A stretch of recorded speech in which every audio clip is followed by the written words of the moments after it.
Do you remember in the Game of Thrones end of season 5 when Jon Snow died? But then, right at the beginning of season 6, he actually got revived and back to life by the Red Woman. Did that just essentially happen with Ultimate Nutrition?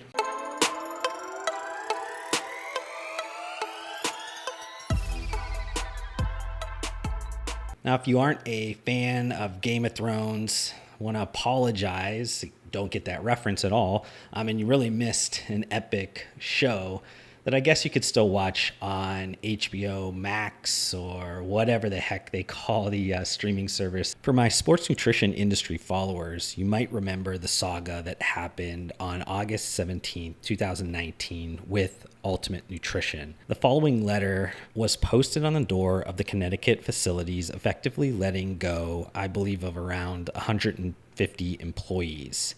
I remember making a post on Facebook right after I'd heard about it because I didn't fully believe it. The timing just didn't seem right to me, as they had hired some new leadership and management members. They had a rebrand rolling out, new ready-to-eat products that were rolling out, and various other plans that were outwardly shown in the days, weeks, and months before the abrupt shutdown. Now, there was also a class action lawsuit that was filed a few weeks after that because the decision to order a mass layoff was done without providing a warn notice. But outside of that, there hasn't been much reference to Ultimate Nutrition, and that always has made me kind of scratch my head and wonder, why haven't we heard really any update? And that's partly because Ultimate Nutrition never actually fully shut down. They were still selling products direct to consumer with a kind of a skeleton operational team. And everything kind of changed for me is because I came aware of their bigger aspirations a few weeks ago when I was forwarded this promotional email that was focused on restarting their wholesale business. Now let's backtrack a little bit for those that might not know anything about Ultimate Nutrition, the sports nutrition brand that has been around since 1979. It was originally started by Victor Rubino. He was a power lifter, and it's still family owned 40 years later by Brian Rubino. And they were actually one of the first sports nutrition, sports supplement brands in the market. And they were a pioneer in regards to launching whey protein powder in a bottle. They did self-manufacture their own products. They still do today, from what I know. And they did have an R&D facility as well in Florida, but I believe, to my best recollection, that no longer exists. They were the title sponsor for the Mr. Olympia show for several years. They also were connected with the who's who of bodybuilders for as long as I could ever remember when I first was starting out in the industry. But they did file Chapter 11 in 2014, and I think they emerged from that with the restructuring plan in 2016. But fast forward through August of 2019, where are we today? The Ultimate Nutrition website is still operational. Their Amazon listings, the few that they have up, are still active. They are only listed under fulfillment by manufacturer, not fulfillment by Amazon, with no Prime badge or anything like that. Facebook and Instagram are deactivated, at least still at the time of filming this video. Twitter is still up, but the most recent post was the day before they closed their doors, which urges people to try their all new protein cookie bites. And then kind of things changed in terms of a public announcement this week. Was Sportica Export talked about having an exclusive contract to work on their international business. My good friend Rich White mentioned that Ultimate Nutrition needed essentially a restart on their business, but he believes it is still one of the globally most recognized brands in sports nutrition because of that long legacy. And he kind of went on at the end and said, this is kind of a crazy year. 2020 is such a crazy year. And I agree, it is quite the silly year. So why not have Ultimate Nutrition be resurrected from the dead and brought to life? But if you remember from Game of Thrones, Jon Snow never was all that right after he was resurrected. There was always a little bit something off on him, it seemed. So what is the potential for Ultimate Nutrition today? And I'll kind of start on the international side of things first, because I think that's where most of the brand equity still is at. I would say if we're talking like August 2019, I think the sentiment overall was good. I definitely don't think it was great, but I think it was good. And there's an interesting kind of dynamic where legacy sports nutrition brands fall in an international perspective. On one hand, you have obviously a business that's been around for 40 years. In a lot of countries that they operate and are distributed in, they've been doing business for decades. And that means that they have a long history. At times, people just assume they're part of the country's history of that industry. And because of that, you have a lot of customers that kind of still think of it as a high quality US American brand and connect it with the legacy of bodybuilding, American bodybuilding, and also that brand has probably supported the local kind of bodybuilding scene for a very long time. Now, on the other hand, you have in a lot more of like the advanced, and what I mean by that is essentially like closer to the American market in terms of trends and product attributes and elements within a brand experience that they're thinking about. Those regions would be somewhere where Ultimate Nutrition would be struggling a little bit. And unfortunately, those are usually the more bigger regions in terms of things, because those consumers, those buying habits within those countries have started to change a little bit. That's because they have more options today. They also have social media, so they're able to kind of pull and want maybe specific, unique, niche, or popular US brands, or they might just have options in country now. This is much different than 5 or 10 years ago in the sports nutrition world, where US brands were able to really dominate some of these international markets. That's not the case anymore. So for me, I think that leaves probably somewhere on the top end of like $10 million in revenue in the short term. I think that diminishes slowly over time unless something strategically or drastically changes within the company. And I think that's because like US brands chasing international sales as like a proven strategy, that's completely different today. I don't think that that's a game plan that works very well anymore, primarily because the US dollar has been strong for quite a while, and that provides a lot less margin. I think also from kind of import-export tax and different things on the category, that's created some more issues as well. And because of that, the manufacturers are putting pricing pressure on the partner brands, the US brands that they work with. If those US brands are not able to change the pricing or work with them in any way, they just then would change over to maybe new products or new brands, or they might actually just go out and create their own private label brands, either in European manufacturing or in-country manufacturing or American manufacturing. They kind of work on that as well. And then there's also just like a ton more of in-country brand creation, like I said. And all of those things together just create a very difficult way to run your business right now. If you are chasing international sales and you don't have much going on domestically, you're not taking care of the country in which you operate in, it's very hard for you to continuously grow and add sales on the international front. Now, on the domestic side of the business, Ultimate Nutrition would be dealing with the same thing that, quite honestly, every US legacy sports nutrition brand is dealing with right now. And regardless of what channel distribution strategy they go with, they're going to be struggling to repave whatever that is. You go towards maybe small brick and mortar stores, that's really a disseminated mess right now. It is kind of losing steam on a macro level. You also have a ton of different issues with private label and gray market products and a ton of different things that you don't really want to mess with. And if you don't have the right team and you don't have the right resources, you're not going to be very profitable. You're just going to kind of spin your wheels in that market. That's the same for most of the things that I just mentioned with large brick and mortar. So if we're talking GNC or we're talking Vitamin Shop. Now, food, drug, mass convenience, some of the very large, mature channels, I honestly think this has a small amount of potential for Ultimate Nutrition. One, the Ultimate Nutrition name is pretty just beige and neutral. That's good for those channels.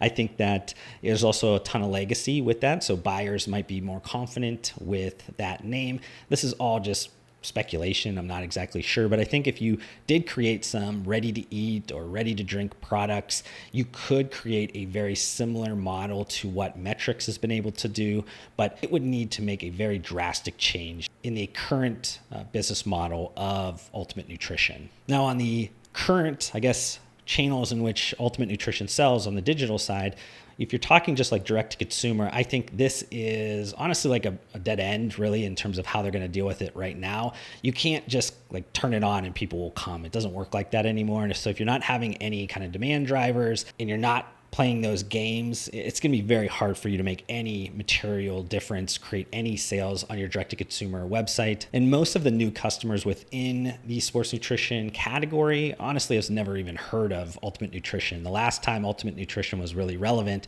these customer groups were in middle school or elementary school. So you got a lot of new things that you're going to have to work with if you're going to put all your eggs into direct-to-consumer. Now, where I think this could potentially work out for them, probably the best chance on the domestic side that they have is through Amazon. And that's mostly because it's non-branded search terms. There's not all that case where they're looking for the coolest thing possible. So because of that, I think a few of the listings, specifically like the ProStar whey protein powder, the product that's been around for a very long time, that has a listing that's still extremely good. I think it needs a ton of work today, but I think it has at least some bones to it. I think there's 4,600 reviews on a 4 out of 5 rating on Amazon. So that could create a good amount of pull just from that listing if you were able to make that work. I think there's a few other ones that are not as good as that one, but definitely could create some volume and some sales velocity through it. But the good thing about Amazon, because the majority of the searches are non-branded search term, if you could be in those top few selections on the results that come back from that search, you tend then to get a good amount of sales volume. As long as the price point is good and the feedback loop is good and it meets kind of all the criteria for people, then it's going to be something that works out well. This is honestly where Amazon looks a little bit like Walmart in terms of the buyer groups of just like the macro, most of the volume is moving just towards more transactional product oriented, not necessarily, brand centric and really trying to connect with the brand. If they do, they usually go on direct to consumer. So where do I think that Ultimate Nutrition goes from here? And I warn everybody, this is overly simplified. And if I had the time to kind of break down everything, I would. It would probably take a video much longer than this, probably 2, 3, 4, 5 times longer than this. But I think this gives you at least an understanding of kind of how I would approach things. I would start with, first of all, blocking and tackling just X's and O's of business. I would re-engage with any customers that have any history with you if they are great customers. So on the international side, that is re-engaging with those distributors, also just reinvesting and over-investing in that area to make sure that they are happy and they're willing to kind of rebuild whatever they had lost. On the domestic front, if there are any of like big customers that you've worked with and you've done well with and they like you, engage with them again. Now, anything that's not a previous good relationship, just forget about it. Don't worry about re-engaging with them right now. Those resources are wasted and you'd be better off spending those in other areas. Amazon, again, like I mentioned, it needs to be reworked, need to be focused there. I think that's going to be where you're going to see any kind of sales lift on the domestic side. And then also like turn on the social media and just start posting some things so there's some activity. If anybody is interested in Ultimate Nutrition, even on a small level, previous followers and things like that, at least they see that you're active and in business again. Now, when you're moving into kind of phase 2, I guess you can consider this, moving past the things I just mentioned, I think that gets into more of like cost-cutting operational type of things. I'd be looking at a SKU rationalization. They could cut out a bunch of their spread on their cost of their products. I don't care if you manufacture your products or not. There's a ton of things that could be cut from that line. Also from like a manufacturing optimization procedure, I think there's probably a ton of like cost leakages that you could be looking at there to make sure that the business is running strong as a core. Then I'd be looking at like rebuilding some of like the sub-brand hero SKUs. I think the ProStar one still has some equity and you could build some things off of that. You could build that out through ready to eat type products. Also, they have, and I think they still have some aspect of their horsepower pre-workout. I remember when I was kind of first starting out with buying sports nutrition products, that was a pre-workout that I used. I liked it. Not to say that it has any equity in the market today, but I think the name is still pretty good. And I think you could probably build some different things. If you're going to go after 2 hero sub-brands, you're going to go after the protein and you're going to go after pre-workout, because those are, at least for a legacy brand, that's where you're going to actually make any material difference. And then For kind of phase 3, and this is highly unlikely and what I probably would not do at all, I'd be looking at probably some aspect of a rebrand. If you can do a rebrand cheap, maybe you move that up. But if not, you don't really try to rock the boat all that much, probably make just some minor changes and clean it up. And then after that, you try to make Ultimate Nutrition mean something again. And that is very much easier said than done. That is going to take a ton of work. There's a ton of legacy and heritage with that brand, some good, some bad. But because of that, you have to make the brand mean something again to the consumers. There needs to be some connection back 41 years at this point. The Ultimate Nutrition brand did not fall out of interest, back in August of 2019. This is decade plus probably of mismanagement of that brand. So because of that, it needs to be something you take very good care of and you're patient with it and you don't try to hit home runs. This is, bunt singles or infield singles, or maybe every once in a while you hit a double. Outside of that, you don't really try to rock the boat all that much. The Ultimate Nutrition brand has really become something that is transactional, is just product oriented. And because of that, it is a unnoticeable commodity in the market, and it's going to be something that is very geared on price sensitivity and retail distribution points. You got to understand that that's the game today. And that's honestly where you can distill a ton of the issues now with sports nutrition, legacy sports nutrition brands in the market. It's all coming down to that it's a transactional relationship with customers. They don't really have any connection to consumers on the brand anymore. And because of that, they're caught in this price game, distribution strategy game. Some of them win, but because of the market that they're going after, it's only going to be won by select legacy competitors that are doing well. Now, I'm not saying that Ultimate Nutrition cannot create a profitable business. I think you can. I think it's probably pretty easy to create a profitable business at Ultimate Nutrition, but it's going to be a fraction of the sales volume that they used to have. And they need to be realistic around what is the brand's life cycle? Where is it at? What stage is it at currently? So my advice for Brian Rubino or whoever is running it operationally at this point is that be realistic about where you are. You are at the end of the declining phase in the brand's life cycle. If you want to move it back a few stages, you're going to need to really add on a lot of risk. You're going to probably add on a lot of exposure and different things you're going to be looking at from maybe a long-term profitability standpoint and business continuity standpoint. This is going to be something that you need to really just push all your chips in if you do it one last time, and then you risk, this never coming back ever again. And if anybody is a business pundit or a follower or whatever in the sports nutrition industry, and they're out there telling you to take big swings, they are really somebody that spends way too much time in dreamland. If anybody has any questions about Ultimate Nutrition or any topics around legacy sports nutrition brands, please leave a comment down below of this video, or all of my social media links are also in the description. Feel free to reach out to me on any of those platforms. Thank you so much for watching this video. If you want to help support me, make sure you guys hit that thumbs up button on this video. If this is the first time you've been introduced to my videos, would love for you guys to be a part of my community by subscribing to my channel. I upload several videos just like this weekly. And if you guys want to connect further outside of this platform, I do include all of my social media links down below. I just want to thank you guys again for your time. Hopefully I gave you some value in return, and we'll see you guys on the next video.